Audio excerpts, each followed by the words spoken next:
came from Dubai. I'm originally from the Netherlands. I've traveled around a little bit. I kind of live that cliche digital nomad lifestyle. I've got one suitcase, I've got a backpack, and that's everything I own. Building this company, Via Stoica, focused on Stoic philosophy. When I started out my journey, I call myself the Stoic Padawan. Like, I think it's always this journey of like keeping learning. I try to share as much as I know with other people, so the student teacher kind of thing. There's a lot of like different views on the philosophy, kind of more negative, like it's this stone brick wall, no emotions, all that kind of stuff. But it really resides more in the sector of like Buddhism, but more pragmatic and more practical and more grounded.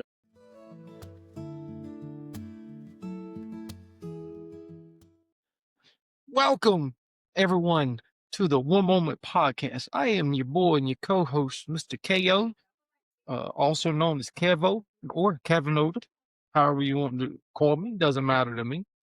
Mr. Trevor and Mr. Ruben Bernie are not going to be on today, which sucks, and I'm going to have to kick their rear end next time I see them.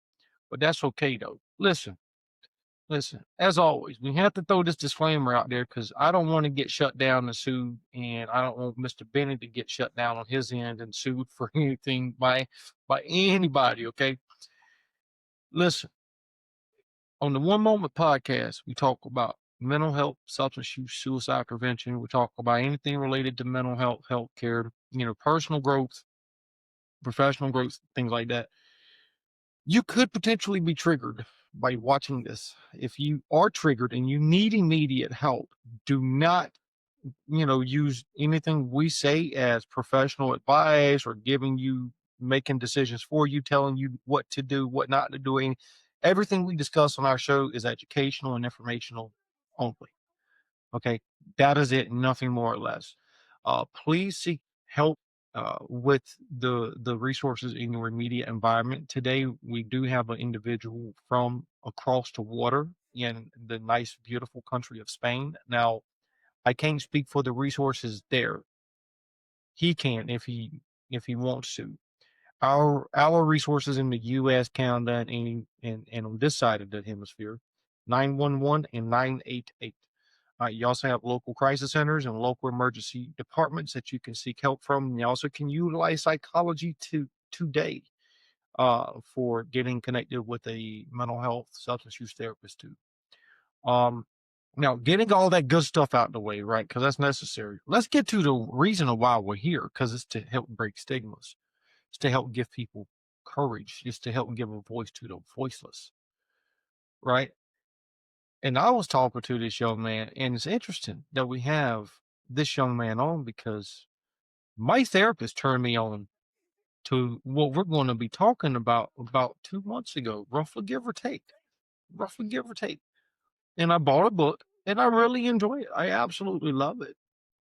And I'm also in school for learning, some stuff related to this area that we're going to be talking about. So, Mr. Benny, tell us a little bit about yourself, sir. Where and where you calling in from, or where you coming from, and then let's start there with the basics. Yeah, so first, thanks for having me on. And as we spoke a little bit before, I just made it to this apartment where I am right now. I think, literally like half an hour before recording, I got everything installed, and I got the key like 2 hours before.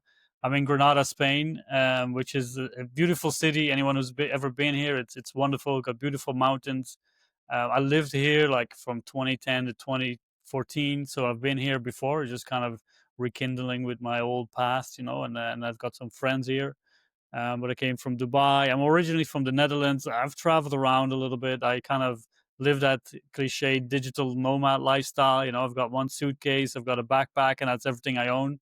So that's pretty much what I'm doing right now. And in the meantime, I'm, building this company, Via Stoica, focused on Stoic philosophy, as you mentioned. But that's kind of I don't know if there is anything more you want to know, but that's kind of the little bit about me. No, I do appreciate it. I'm tickled because we get the first person from Spain, and I say that respectfully and humbly. Wow, man, like, so let's start with the reason why you're here, right? Stoic philosophy. Hmm. Now, for those people who don't know what Stoic philosophy is, can you at least educate the public? Because I know this much about it, and this much. I'm studying even this much about it, right? So for the general public, can you just like educate us on like what Stoic philosophy is, and maybe how did you know that you were a Stoic philosopher? Like, where did that thing come from? That um transformation come from? Yeah, and like first, like when I started out my journey, I call myself the Stoic Padawan. Like I think it's always this journey of like keeping learning, right? So I like Star Wars, so I'm always the student, and I try to share as much as I know with other people, so the student teacher kind of thing. But yeah, Stoic philosophy, really for people who don't know what it is, and there's a lot of like different views on the philosophy, kind of more negative, like it's this stone brick wall, no emotions, all that kind of stuff. But it really resides more in this in the sector of like Buddhism, but more pragmatic and more practical and more grounded, I think, in life, and not really that spiritual kind of thing. But it is really like focused on here and now, doing what you can do, focusing on yourself, becoming a better person for the world around you. And it stems from ancient Greeks, so it was a philosophy pretty much based on Socrates.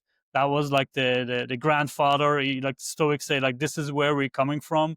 So that's the origins. And they say virtue is the only good. If you want to live a good life, just be virtuous, and try to live in accordance with nature, with your own nature, but with the world around you as a big picture.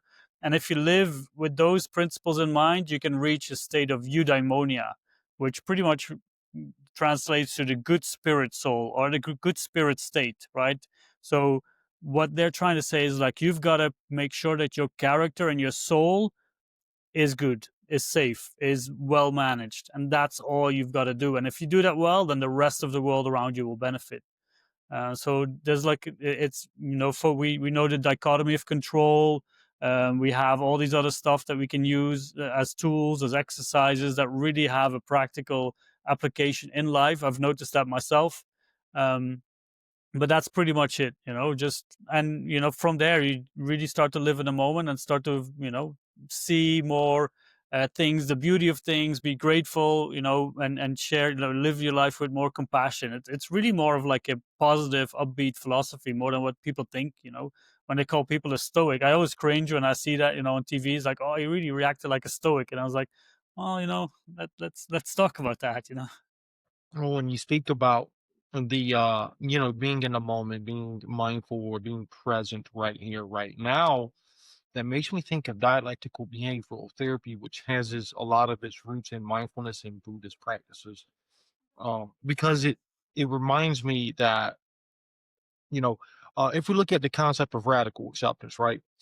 Uh, I might not be able to do anything in this moment over a situation. Maybe 2 hours from now, 2 days from now, maybe even 2 months from now, I might be able to do something. Well, right now I can't. Therefore, I need to be able to accept the moment as is while trying to think about some potential solutions. Right. And as a result of me practicing that, I bring my or I allow myself to have an appropriate, healthy emotional reaction or behavioral reaction or something of that sort to the current situation instead of overwhelming myself, instead of making horrible decisions or not as horrible decisions. And so that's what it kind of reminds me of as the way you were describing it. Yeah, and CBT, cognitive behavioral therapy, is directly linked from Stoic philosophy. Like I think the Albert Ellis, one of the founders, used one of Epictetus, one of the three Romans that we have like books from or the text from. It's really cool to read his stuff. He was a former slave turned Stoic teacher, so there's a really big story there. Can touch on that a bit later, but they used like parts of his books, the discourses, to create this cognitive behavioral therapy, because that's pretty much what Stoic philosophy is about. You've got to, if you are distressed by a certain event, you can take a pause. You can say this radical acceptance, as you said, is like this event that happens is neither good or bad, right? it's me who puts the label on that. I then add a value judgment saying like, oh, I judge this as bad or I judge this as good because of my underlying beliefs, right? My experiences from the past. And then the Stoics say, let's pause here, let's take a step back, and let's see what, first of all, let's see what's really happening, and then you can see, okay, what is my moral choice, right? That's the key thing. Like Stoics say that we've been given this rational brain from the divine, from nature, from providence, whatever you call it. They had many names for it, but we have this gift, and instead of just trying to survive, it's our duty to try to live as best as possible using this reason and logic. So it is really all in touch with like, what are your beliefs, where do you build your judgments from, and don't jump to conclusions. It's fast. Just take a step back before you act irrational out of things. And we could touch on the emotions and how they separate them from good and bad emotions. All of they have like all of these guidelines set, and it's really fascinating, and it helps. It works. It really does. Wow. It's interesting because a lot of what you're saying is what I teach in my clinical practice. Um, which goes back to, emotions aren't good or bad, right? I disagree with the idea of emotion regulation.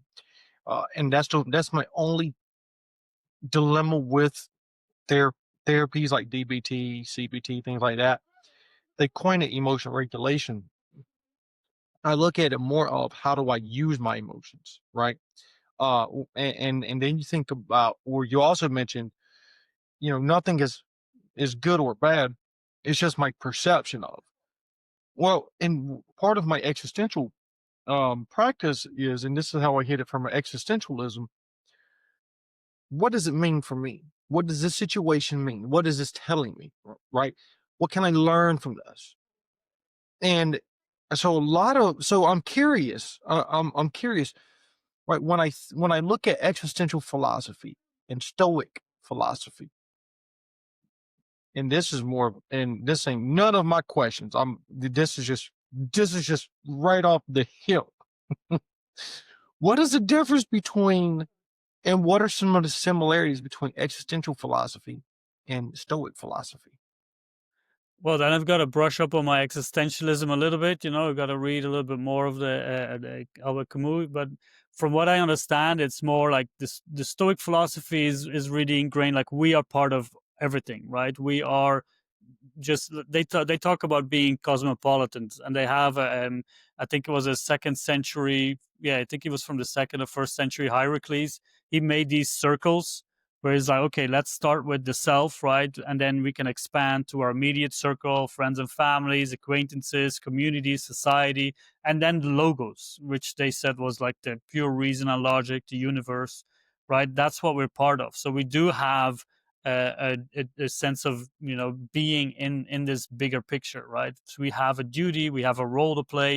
And when you talk about like emotional regulation, they really talk about understand your emotions to then change, where they're coming from, really use them as a source of information, as you said, right? So it's more, yes, we have a sense of duty that we have to do right now. So they don't want to extract themselves from society to say, no, you play a part, you're a human being. Marcus Aurelius in his meditations tells himself that, like in, I think it is Meditations 5.1. I don't know if anyone has read the book.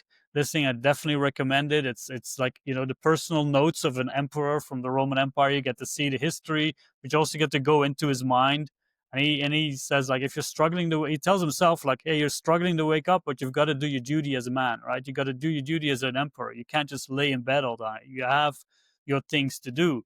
So from what I see is like they really place themselves in the center, like again in that moment, and say, look at what you have to do right now. And from what I remember from like the existential part, it's more like from was it Albert Camus saying things like nothing, there's no meaning, nothing really matters, just use that to make your life better. I'm not sure if I'm getting that right. It's been a while since I read about the existentialism, but at least from the Stoic part of view, they really see us playing a central part in society. We all have our duties, and that's what kind of gives us meaning, right? That's where we can get like our sense of fulfillment, our purpose. People ask, a lot like, what, how can I find my purpose? What should I be doing? And one answer from Marcus Aurelius is real good. Try, just be a good person, just do it now. You keep talking about being a good person, go and do it. And if you focus on those things, you can already give yourself the direction.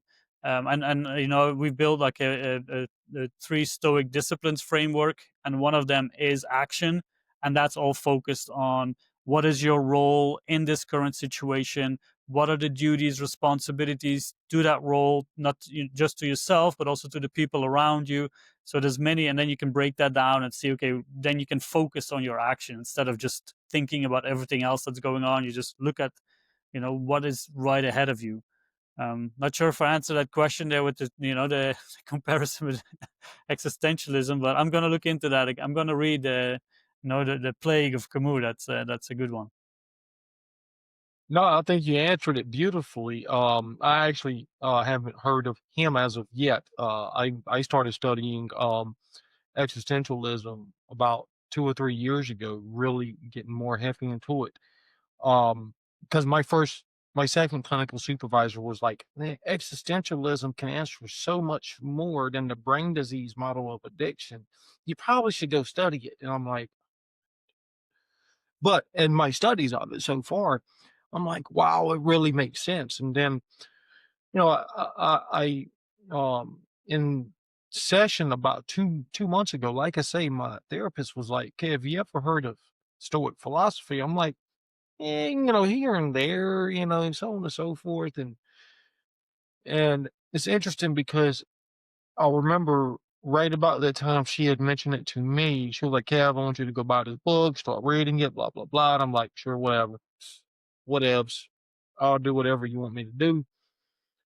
I've seen a rise in Stoic philosophy, right? In the last, I say 2 to 3 months.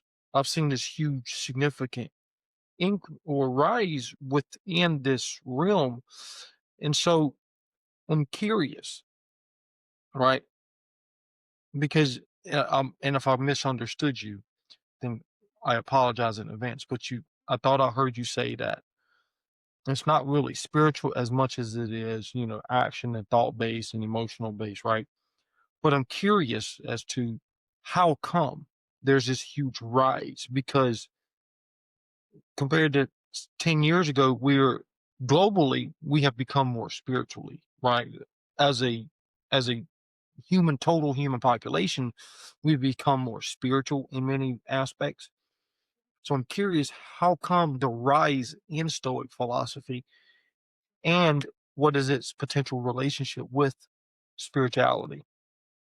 No, and that's a good question. I've thought about that many times, and sometimes I even wonder if it's actually Stoic philosophy that's making a rise, or some kind of Stoic light stream. And that's a little bit dangerous, because there's like especially in the manosphere and the toxic masculinity, that those kind of areas, you see like, just be a man, just man up, and don't let anything crush or like affect you. Just keep going, and that's really far from what Stoic philosophy really is. It's really about, again, we go back to Socrates. Socrates said, like, the unexamined life is not worth living, right? So it's really like, you have to know yourself. You have to start getting to understand who you are, what your triggers are, where what you like, what you don't like, where your strengths and weaknesses are. So it's really all about very deep introspection, very getting that knowledge about yourself. From there, you can then see, what should I be doing, right? Then you can start to make better decisions.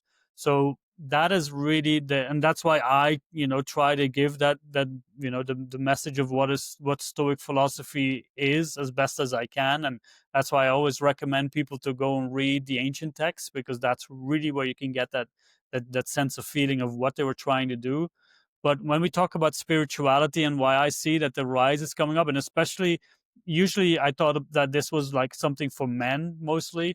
But as I go on this journey, and if you look at my podcast, I've done the most guest interviews with women, which is really interesting. And for me, it's such a good way of getting a different view of the philosophy and how it can be used. So I love that. But the sense of like spirituality, there is a sense of spirituality that they feel that we're connected with the world, right? With nature. We are part of it. We are nothing better, nothing worse. We are just one part of it. The only thing that separates us from like the animals, if you will, is that we have this reason and logic, this rational mind that we can use to evaluate, to assess, and to make better judgments and those decisions to curate our soul, right? Again, that's what they're all about.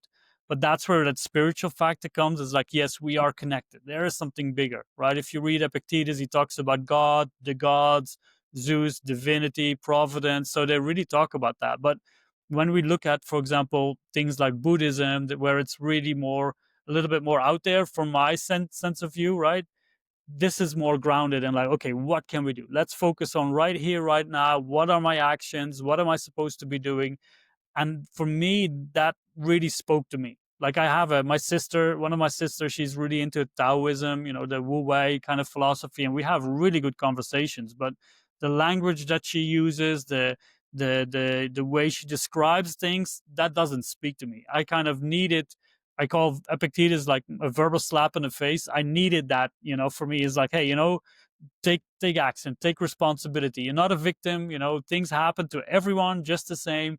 You've got all the skills to deal with the situation. And if not, help is there. Support. Ask people around you, right? So that's what I needed. But you can still sense that feeling of community, right? Because during this journey, I've met so many people, and now with like more religions and church, especially like where I'm from in Europe, the church is kind of falling away. And that was a big part of like community, right? That's where people come together. And that's why I think now with Stoic philosophy, why it's rising is because you can find a community there as well. People are like-minded. You can talk about things. I've been to like a Stoic. I've been hosting Stoic walks, and I went to Athens over the summer where I met a lot of great people who were into philosophy as well.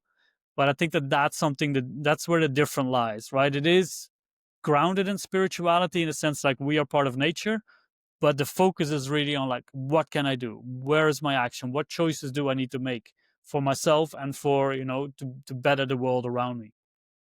Well, it's interesting that you mention a lot of that, because you know, one of my things I always help people understand. I think Epictetus said it. If I pronounce his name right, I apologize. You're the one who's the expert here. I'm just a therapist, okay? But I think Epictetus said, "I've never failed. I've only found 10,000 ways of not to do something." Or something of that sort. I think it might have been somebody else, but a lot of what we're talking about really goes into our perception of, right. Um, like, I can look at many different things 100 different ways. Mhm. There's more than 9 ways to skin a cat, right? Like, and my perception will determine how I feel in that moment, and it will also determine what I think in that moment too. I think I'm being discriminated against, and I'm a feel, and I'm gonna act as if.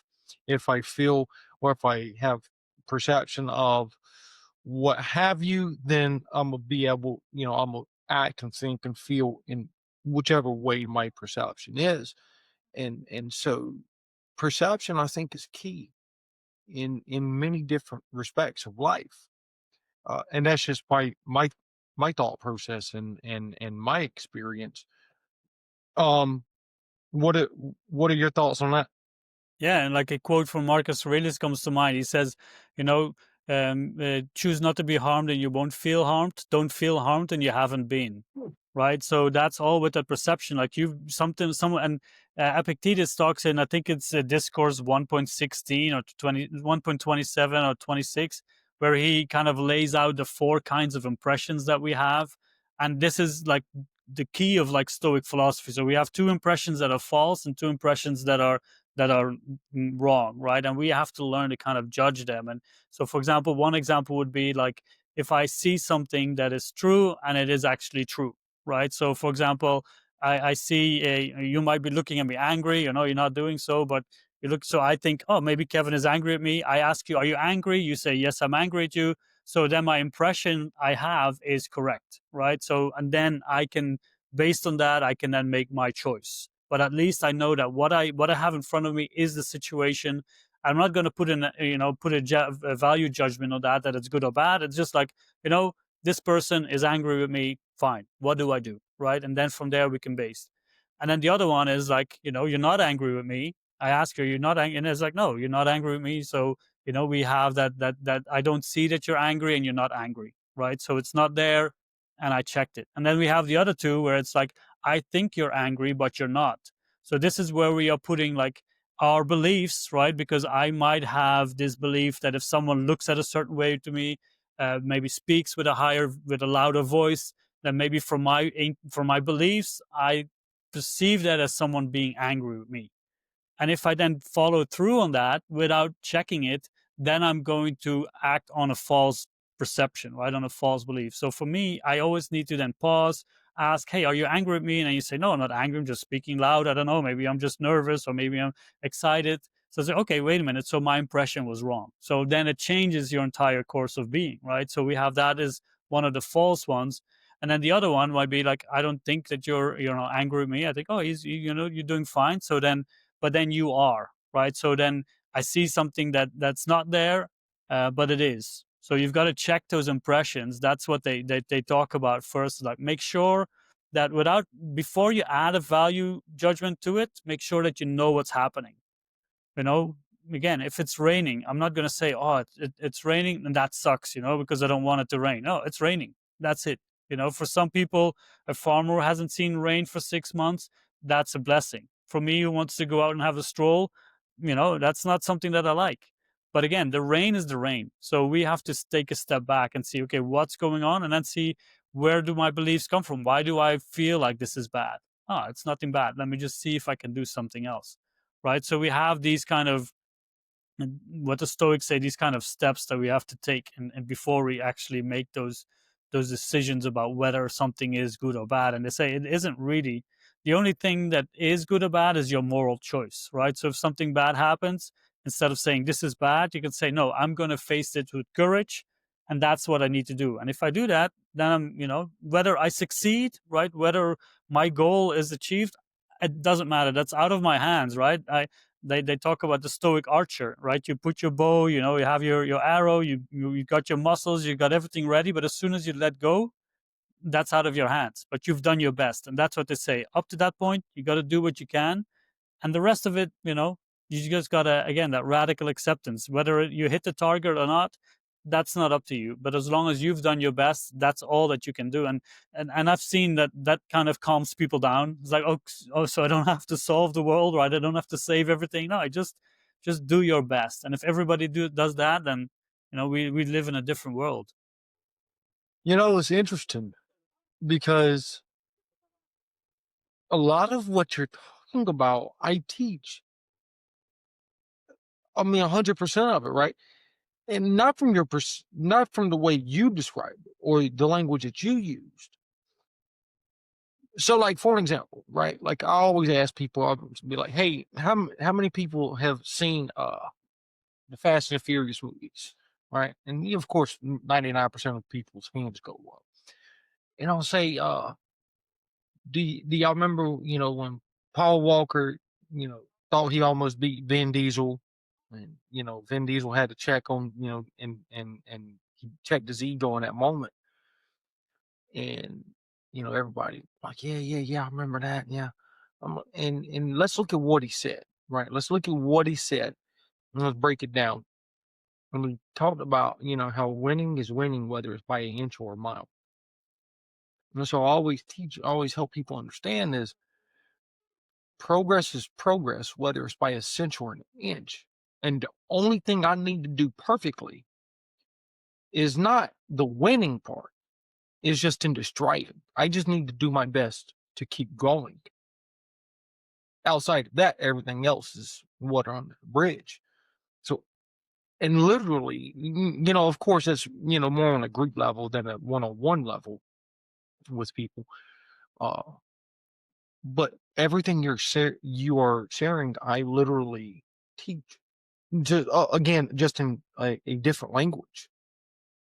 Yeah, and that's one of the things, like, one of my objectives with what I do isn't necessarily to turn people into Stoics, but I really want to inspire people to think about their own philosophy of life, and it is very personal. right? But a lot of these things, as we talk about existentialism, and it was absurdism was by Camus, by the way. Existentialism was Sartre, and I just that just came to mind. I don't know, but and Buddhism and all of these things, they all have the same kind of goal, right? To live better, to find more peace, to find that kind of that calm that you have within. And maybe Buddhism or existentialism is what speaks to you, but for me it's Stoic philosophy, right? When I read those Stoics, I was like, this is me, right? I just found myself on paper. It was the language that I needed to hear. It was the right time. So that's what it is about. You've got to find and discover what works for you, and no one else can tell you, right? That's kind of my not beef, but that's a little bit too much. But what I have with the self help books, how people just really start to adapt that as their identity. While it's just one person found a way to live better for themselves, they wrote a book about it, but that doesn't necessarily mean that it's your guideline as well. Use it, take things out of it, but it's not like it's ready made for everyone else. We're unique. And I think what I've seen from my own journey is that that's actually the beauty of life, to go through these struggles and to go through these things. And I had a guest on, and I definitely recommend reading that book. It's called Stoicism and Emotion. She dives right into this, like it's right on the like academic level. I had on the podcast as well.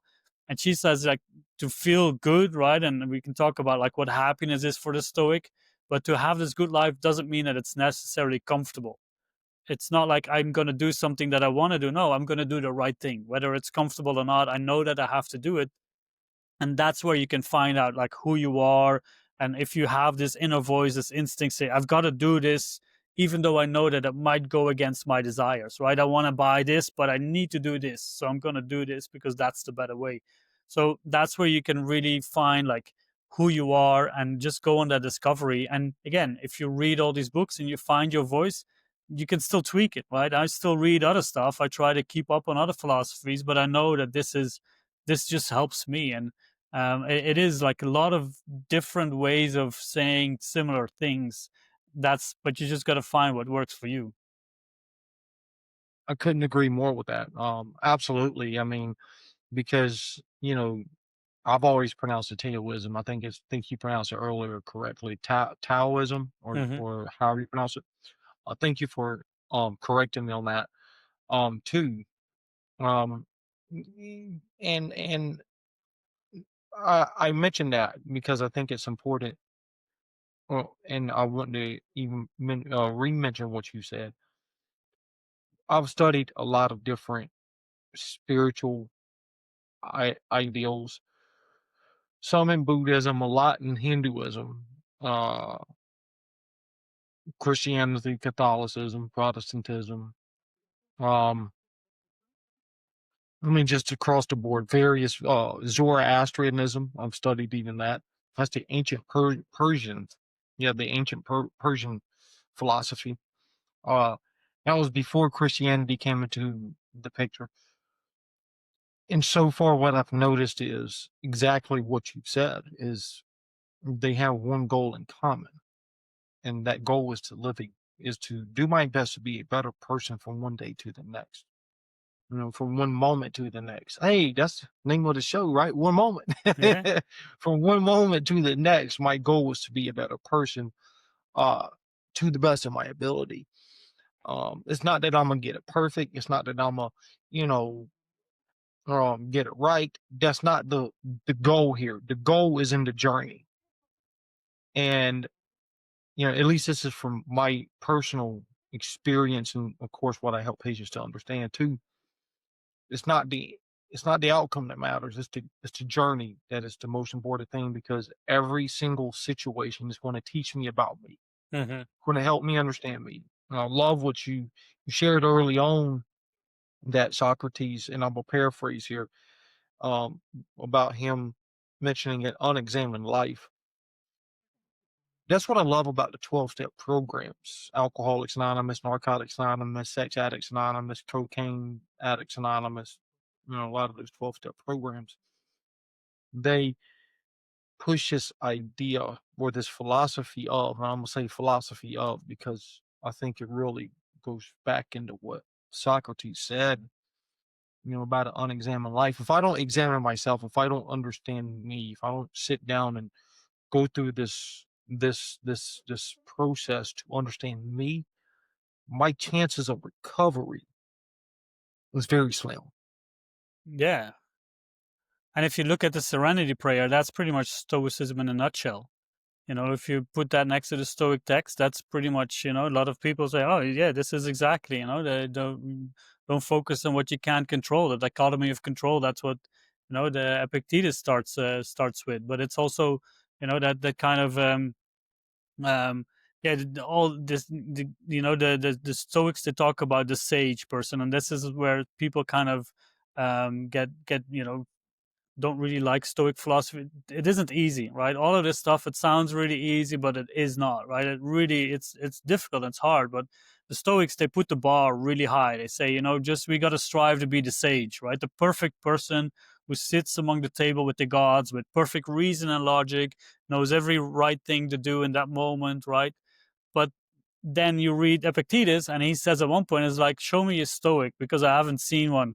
Like, I want to see." And he's himself a Stoic teacher, and he's the first one to say, like, I'm not a sage by far. Like, the closest person was probably Socrates, according to the Stoics. But they say, like, I'm not there. I mess up. I make mistakes. All of that, but I'm trying to do better, right? And that's the key of it all. Like, when you see these things, like, for example, that radical acceptance, but also that, memento mori, remember that you will die at one point, so live your life right now. Like, Seneca has a really good quote there. He says, life, it is thanks to death that you are precious in my eyes, right? We have like this limited amount of time, so you've got to make the best of this moment right now. Whatever you're struggling with, you can still be a good person, right? You can still do your best. If you are, I read this really inspirational story from this guy who said, like, my daughter is ill, incurable disease. It's horrible, right? But my task right now is then to be the best father, to be the best person, to be the best husband for my wife, to be the best father for my kid, to help them out. That's what I'm supposed to be doing, right? That's my duty. And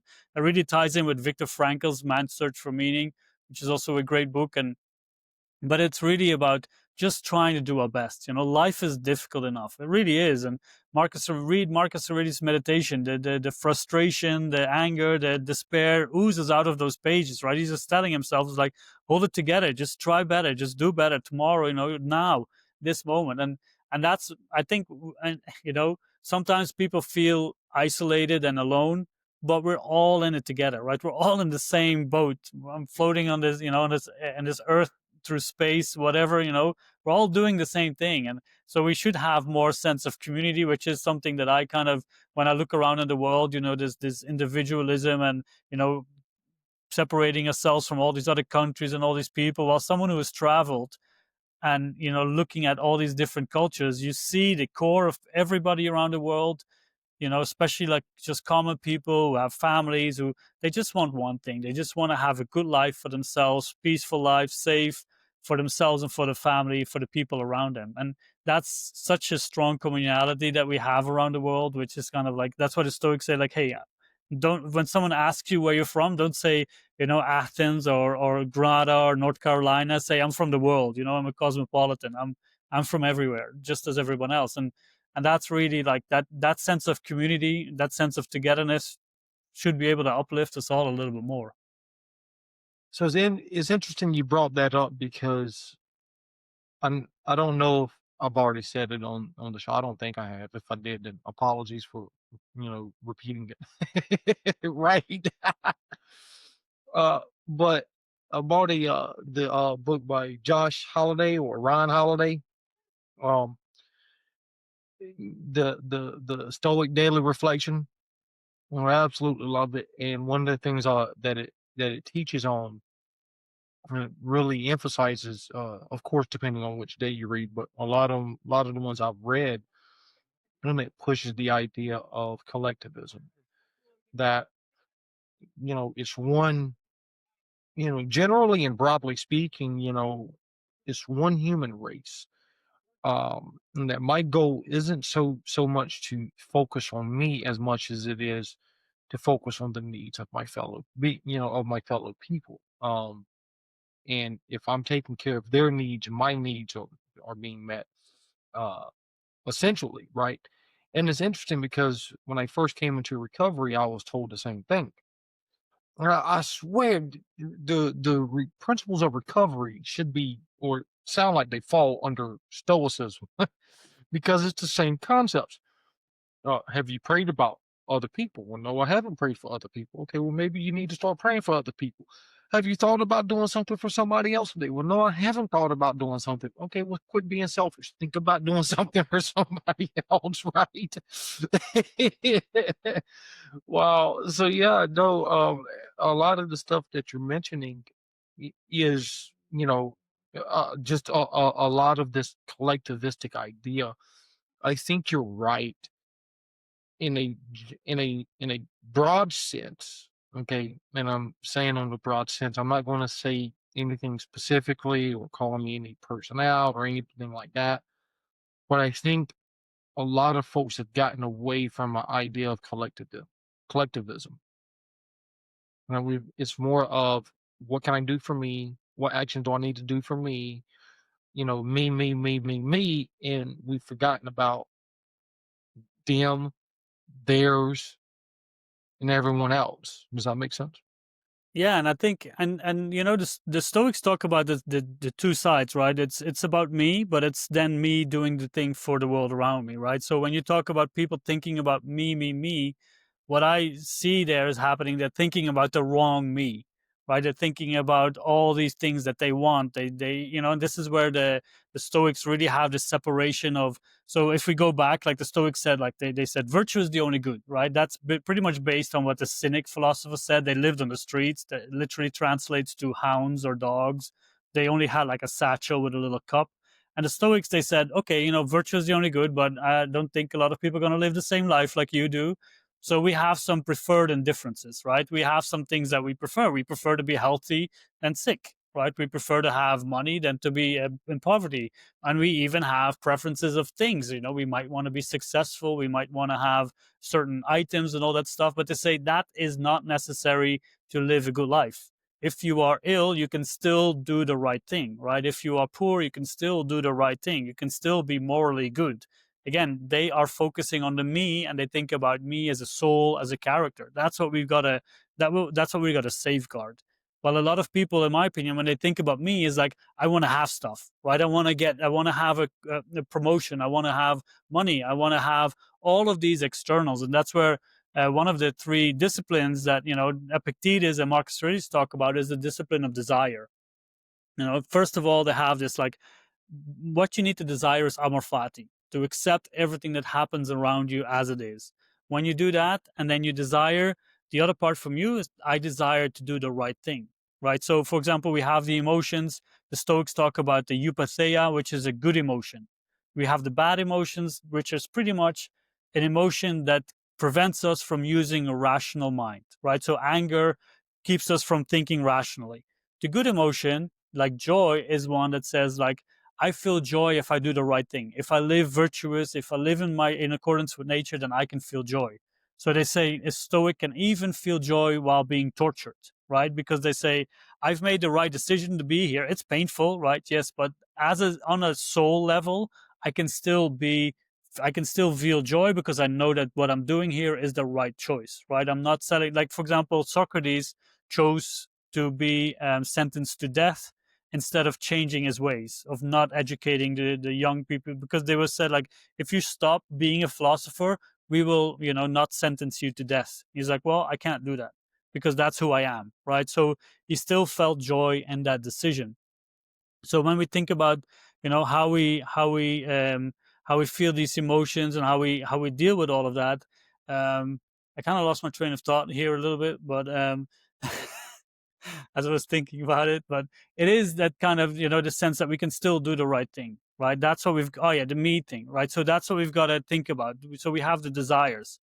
And the Stoics say, when you desire something that is external, that is beyond your influence, right? So even a job, even your body, right? Epictetus says there are two things, we have we can divide it in two things: what's up to us, which is my judgment, my opinions, my actions, and what's not up to us, which is my body, my job, the external things, my possessions.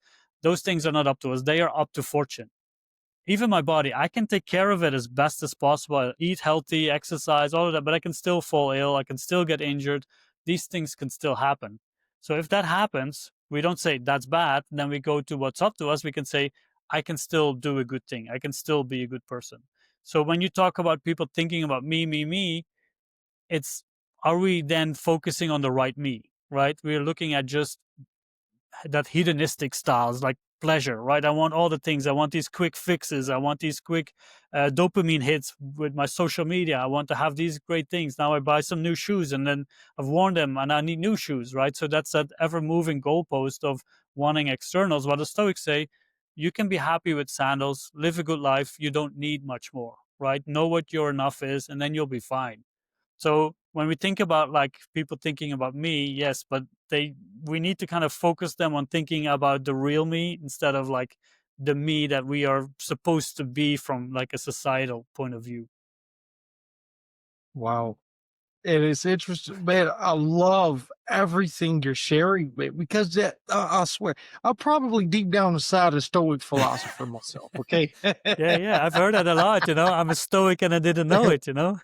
right, right. Because everything you're sharing, I'm like, man, like this is so me, or this is what I teach, or uh, I swear, DBT, CBT, everything interrelated with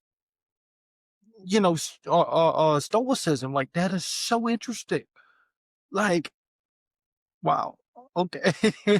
So let me ask you then, okay? I have to ask, all right, because you mentioned earlier um about virtue, right? And I know it was kind of like a skimp over virtue in that moment, but I want to go back to virtue. I want to know what is defined as virtue, what is looked at as virtue, because it is literally, in my interpretation, is it is is it the only true good, or is that like a oversimplified uh description or definition of? Yeah, so this, for the Stoics, the only thing you need to live a good life is virtue. And what they mean by that is like virtue in Greek means arete, which means kind of excellence, right? So you've got to try to be the best that you can be. And we can break virtue down in like wisdom, we have courage, justice, and temperance.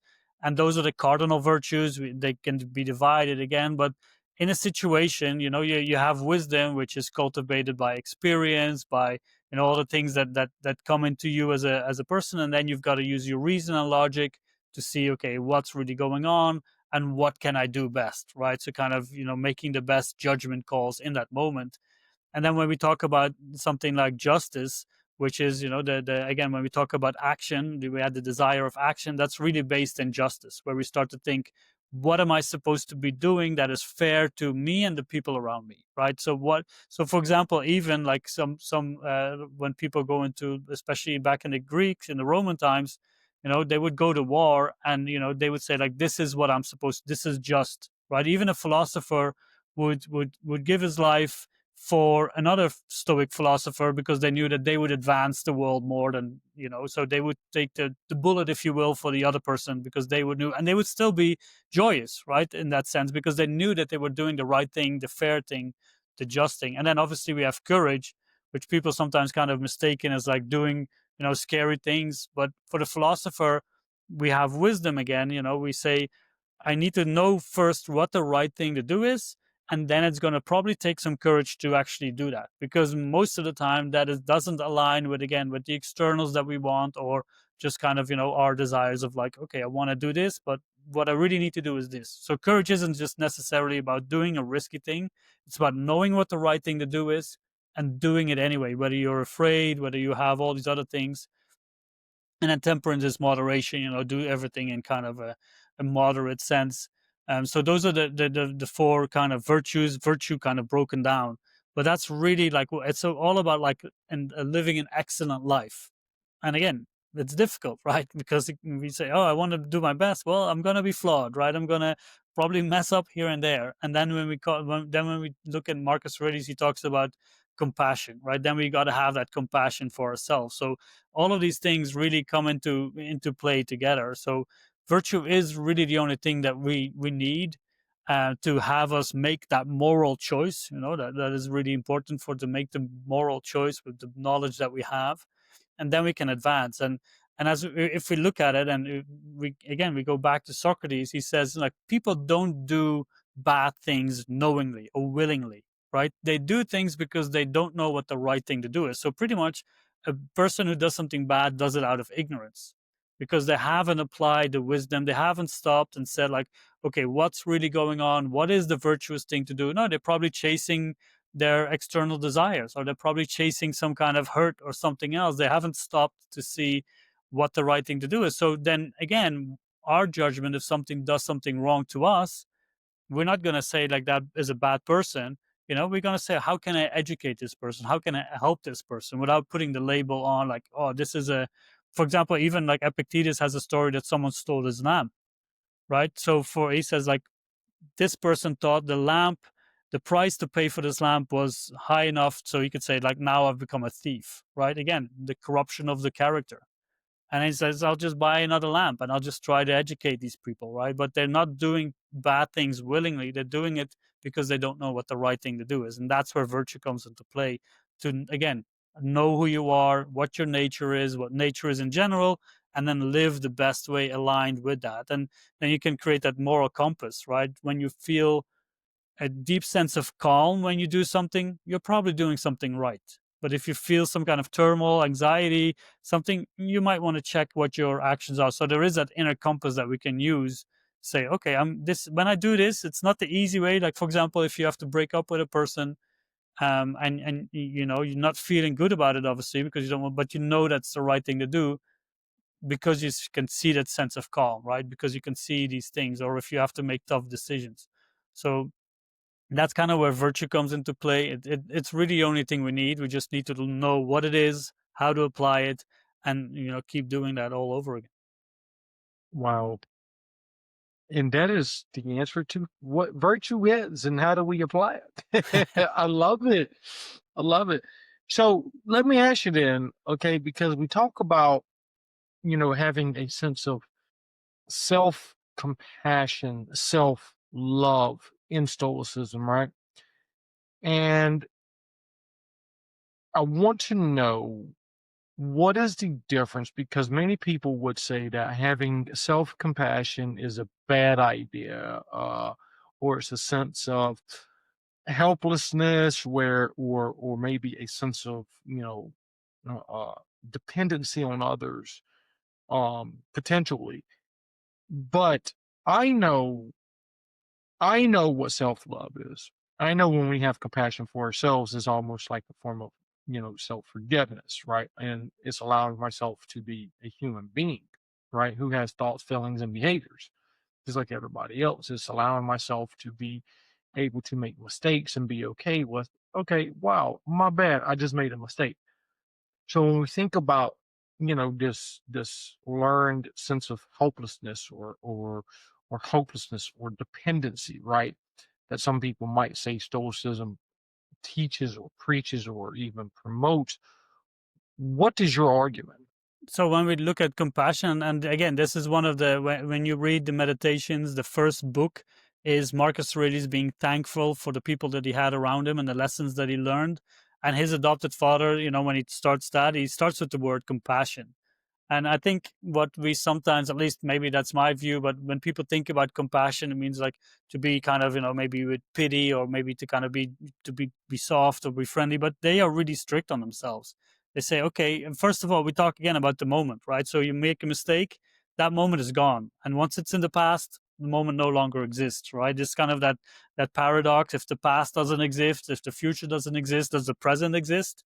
But that's the only thing that we have, right? So we can define compassion more of like, okay, let go of the things that haven't worked out. You messed up there, great, learn from that mistake, learn from those experiences, but now is a new moment, and now you've got to step up to the plate again, and take the same actions, learn those lessons. So it's not really that kind of soft compassion is like, oh, sorry you did that. No, it's like, take agency. You are not the victim. You are in the present life. There is no victim. There's no, it's you who has to make the decisions, right? So you have that choice at every little moment. And that's what Marcus Aurelius tells himself all the time in his meditations. And when you see like Epictetus talking to people as well, like these discourses are really like people joining him in a school, having conversations. And again, they say, yes, you've made a mistake. We're not perfect, but you can do it right now, right? So it's kind of more of like a reset button where you don't dwell on the past. No, don't dwell and don't ruminate too much about it. You know, Seneca has this wonderful quote. He says, like, we suffer more often in imagination than we do in reality. And that's what they're trying to say. If you're struggling with these thoughts that keep going on in your mind, just say, okay, what do I've got to do right now? I've practiced that myself when I'm laying in bed and I can't sleep. I ask myself, like, okay, what is going on? Can I do something about it? I've had moments where I just at 4 o'clock in the evening, I just wrote an email. In the morning, I just wrote an email. I started doing something because I couldn't sleep anyway, and because I was worried about something, I could do something about it. But if I can't, then I'll just focus on something else, right? But the compassion doesn't mean that we have to start talking bad about ourselves or that we have to talk ourselves down. No, it's just like, okay, this happened, it's gone. Let go, focus on what you've got to do right now. And that doesn't, there's some kind of strictness involved, some kind of like, again, they don't mince me, they don't mince words, and they just like, this is what you've got to do. But it helps to kind of reset your mind to what's going on. So yeah, I understand that the word compassion is sometimes a little bit um, especially for yourself, but also with other people. They don't really like that empathy much. But they like the compassion. Even the Stoics say, like, if someone's grieving, lend them your shoulder. You can even shed a tear with them, but make sure that their tears don't become your tears, right? Because if you start to go in that same flood of emotions that this person's having, you can no longer really help them, right? You are no longer that rational being. You're using the pathos, the bad emotions, so you can't no longer be there for them in the right, proper way. So, there's a sense of compassion to self, sense of compassion to others, but it is really kind of that stricter sense is like, okay, you messed up. Don't worry. Now is a new moment. Focus on that and keep going. And that is the answer to most of the questions that I have. Wow. So let me ask you this, all right? And I want your this will be one of my last questions right now because I can keep going, man. I've got Oh, me too. so many questions, okay? So many questions, but I want to I I mean this is a 3, 4, 5 hour conversation. And I want to break it down into segments. When we think of mental health, substance use, suicide awareness, suicide prevention, things like that, depression, anxiety, things like that. What, in your opinion, or in your professional experience, how does Stoicism, or where does Stoicism come into play yet within within relationship with those concepts? I think, like, again, when we talk about like the influence that Stoic philosophy has on CBT, right, and that's more like maybe with people with anxiety and all of those, the with the mind and the beliefs, that's really where it shines, right? So when we look at the self perception, we start with knowing yourself, we start with giving yourself a focus, a sense of presence within the world around you, giving yourself that purpose of just trying to focus to be every day a little bit better than the day you were before, right? And also understanding like where you're coming from and what you're supposed to be doing. So we have this again. We talk about those the three disciplines are really big. The discipline of desire, the discipline of action, but also the discipline of assent. To start looking at what's really going on. And again, when we talk about the spiritual side, Stoic philosophy is really trying to focus on the factual things that you see here right now and building from there, making sure that you have the right impression and that you then make the right choice focused on like working on yourself. So again, we have all these different things that and when you look at people different journeys, different aspects, so you can really break that down and see where you can start to mold and where you can start to help. And I'm not a therapist, like I'm a coach, right? So it's a little bit different, more like a peer-to-peer kind of a support, if you will. But it really puts people, it gives them a little bit more of a pause, right? And we have a newsletter called The Pause, and for me that is something that is a very powerful tool to get you out of those moments. Like I struggled with alcohol as well, and also with food and all these things. So when I have those urges, So, for example, one of the things that I had that helped me was when I was actually at one point working behind a bar in my old college town with a lot of friends who I used to drink with a lot. And I had those moments of like, oh, I love to have a beer, right? I love to have a little drink. But then I took a step back mentally, right? And I said, okay, if I have that beer, what's going to happen, right? So this is this technique that Stoics call negative visualization. So I was like, okay, if I have this beer, what's going to happen? I'm going to have the second one. I'm going to have number 5, 20. Won't remember what happened. Wake up feeling depressed, hungover for 3, 4 days. Don't want to speak to anyone. I was like, well, that beer, that one beer is pretty, expensive for me to take. So that's the mental kind of exercise that you can take before you step, right? So you have that little pause before the impulse and say, what's going to happen, right? How do I feel? So that those are kind of techniques you have, like the negative visualization, but also the view from above. If you're struggling with the problem, take yourself out of it, like maybe that more like the cognitive distancing, see, what the bigger picture is, what part do you play, and how big is your problem really, right? Putting things into perspective. So the Stoics really have these different kind of techniques to use in every kind of situation, um, for whatever the situation requires. And yeah, those are a lot of the things that we can use. Absolutely beautiful. I swear you should be a philosopher therapist or something, whatever they call it over there. I know they in the UK they do a lot of philosophical counseling. Where you'll have people who are psychotherapists, but they have more of a philosophical background. Now, I don't know how Spain works, but I swear you would make a great therapist in that area. 100%. That's part of what I actually want to do when I'm done with my education here. I've got a master's in counseling, and now I'm working on a dual degree, MBA and MA in philosophy. And so part of what I want to do when I'm done with it is not just get the business aspect of it, but I want to also do more of philosophical counseling. So that's my current goal. So with that being said, Mr. Benny, I'm going to ask you the last most important 3 questions that you're probably going to be asked today. Okay. And like I say, this is only for today. And at this moment anyways, okay. If somebody wants to bring you on, maybe hire you as a coach, which countries do you work in, things like that. How would they get in touch with you if and this could be either as a coach, podcast, guest speaker, anything of that sort. Um, how would they be able to get in touch with you? Well, the easiest way is to go to viastoica.com.